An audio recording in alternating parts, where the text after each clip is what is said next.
Next step, we're going to go ahead and install our viscous washers, and they look like this. There's two of them.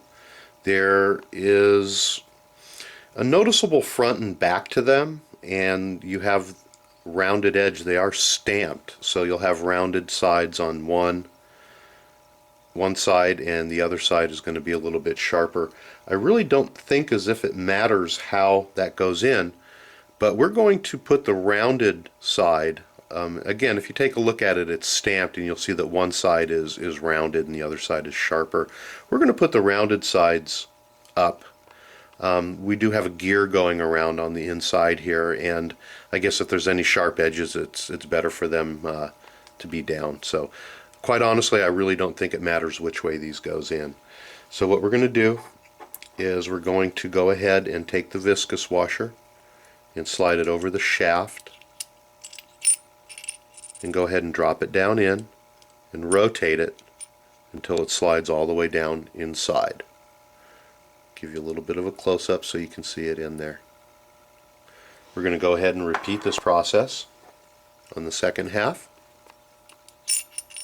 Drop the washer down in, rotate it if you need to, so that it lays all the way down inside.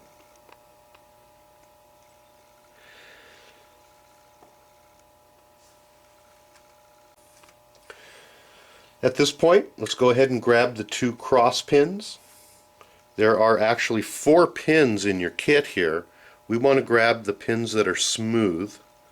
There are also another set of pins in here which are much larger, and they have cross patterns in them here, little notches. This is not the set that we want.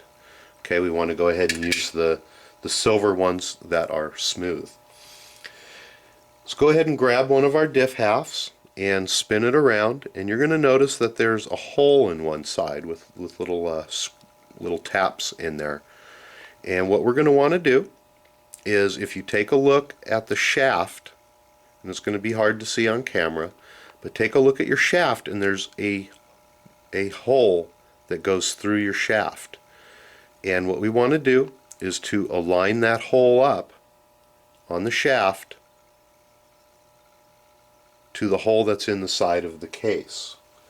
And one thing that you can do if you're having a hard time seeing it is to go ahead and grab an Allen wrench and stick it through the hole in the case, and then go ahead and turn the out drive until your goes all the way through, and then that way you can make sure that the hole in the case is lined up with the hole in your out drive.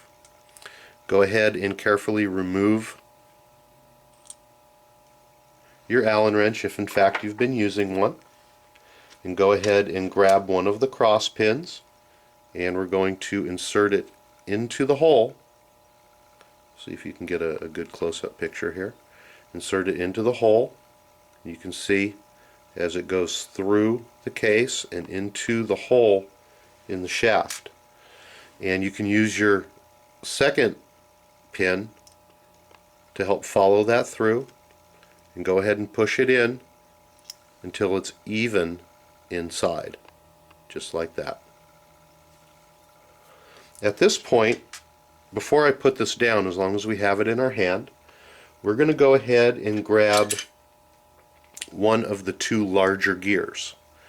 And if you remember, on the bottom there is a place right here that sits on top of the pins. And what we're going to do is lay this on now to make sure that that pin is centered. So let's go ahead and slide the gear over the shaft, and let's rotate it until it drops down, just like so. And it's going to be, you'll know it's fully dropped down when the gear is even with the top of the shaft. Okay, let's be real careful not to tilt it, because that gear is going to fall off if in fact you tilt the diff half. Let's go ahead and set that down. Let's go ahead and grab our second cross pin and the second half of our diff. Going to go ahead and peer through the hole and just line up that shaft hole by eye. And I'm going to drop my pin on the floor and pick it up. You know, that's mandatory. Dropping stuff is always mandatory. So I'm going to go ahead and insert the pin into the diff. And I'm going to go ahead and rotate and wiggle my shaft a little bit until it lines up. And I'm going to use an Allen wrench at this point to go ahead and slide that pin in till it's even. Whoop, went a little bit too far. Use my finger, straighten it back out, and get it till it's even. It doesn't have to be perfect. Let's go ahead and grab the second of the larger gears, the ones with the little cross in them. Let's go ahead and drop that down in, rotate it around until it slips down, and that's going to center that pin, just like so.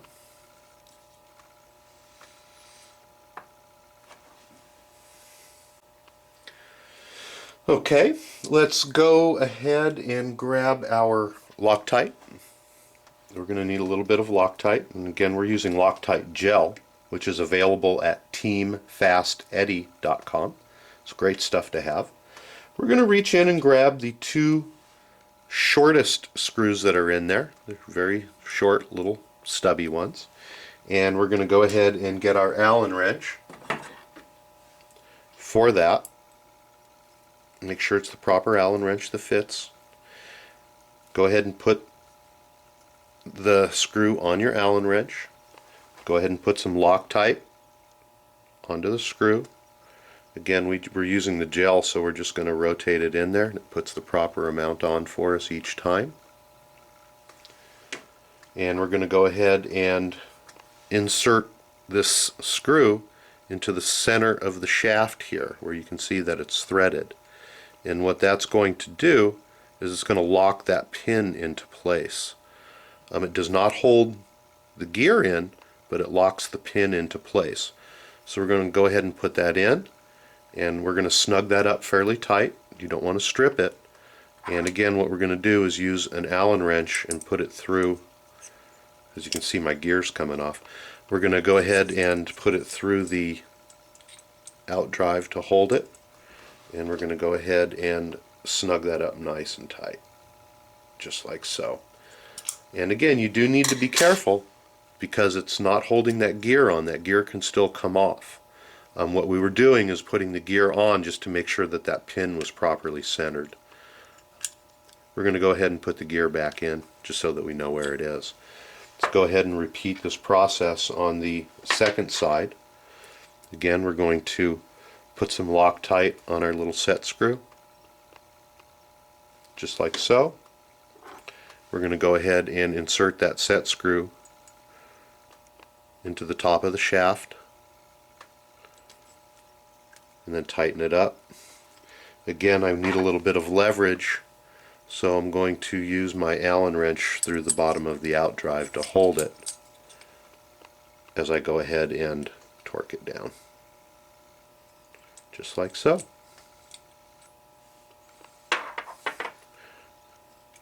Alright, we're about half done building the diff. It's not that hard.